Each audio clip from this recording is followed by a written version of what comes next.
पूरे संसार में जो जगन्नाथपुरी जी की यात्रा है उसका एक अपना अलग महत्व है।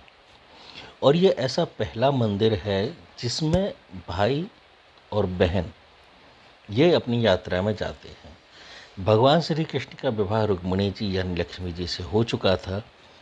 बलभद्र जी का भी विवाह हो चुका था, किंतु दोनों के ही पति मतलब पत्नियां इस यात्रा में नहीं हैं। विवाह सुभद्रा जी का भी हो चुका था, लेकिन वो भी इस यात्रा में नहीं।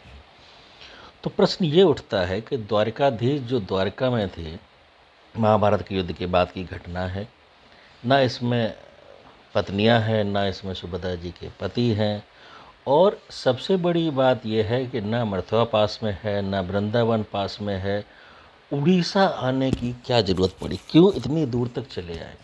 दूसरी चीज़ ये है कि समुद्र तट भी कहीं आसपास नहीं मिलता है। मतलब जो आपका गुजरात का द्वारका जी वाला समुद्र तट है, वो उड़ीसा के बिल्कुल विपरीत दिशा में है। तो आखिर क्या कारण था कि भगवान श्री कृष्ण सुभद्रा जी और बलभद्र जी यहाँ पर आए? क्या इसके पीछे पौराणिक कहानी है? क्यों ये 11 दिन की यात्रा होती है और क्यों ये जून और जुलाई के महीने में ही होती है? ये सारे प्रश्न जो है आपको पता होने चाहिए उनके उत्तर, क्योंकि आप सनातन धर्म को मानते हैं, जानते हैं। लेकिन अगर आप नहीं मानते जानते हैं तो आपको आज जान लेना चाहिए।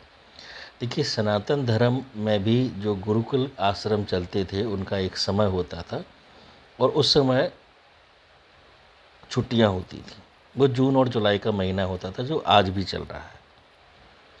इस महीने में अक्सर बच्चे अपने मामा, मौसी, बुआ के घर जाते ही थे, क्योंकि वहाँ पर भी छुट्टी होती, तो सारे बच्चे मिलकर के खेलते थे। भगवान श्री कृष्ण जी की जो मौसी हैं, उनका निवास स्थान था पुरी में, जगन्नाथपुरी जी में। तो जब महाभारत का युद्ध हो चुका, सारे लोग ख़त्म हो चुके थे, बहुत निराशा हुई, तो सुभद्रा जी ने कहा कि हमको अपनी मौसी जी के यहाँ चलना चाहिए।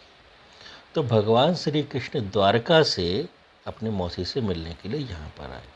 और जब यहाँ पर पहुँचे तो सभी ने उनका इतना प्रेम से आदर सत्कार किया कि उनका वहाँ पर मंदिर उनकी मौसी जी ने बनवाया।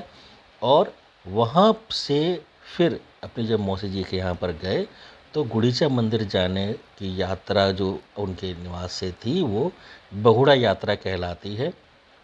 और ये मौसी के यहाँ 7 दिन रहने के बाद जब वापस आते हैं तो ये पूरी यात्रा 11 दिन की हो जाती है, इसीलिए यात्रा 11 दिन की होती है। जय श्री कृष्ण।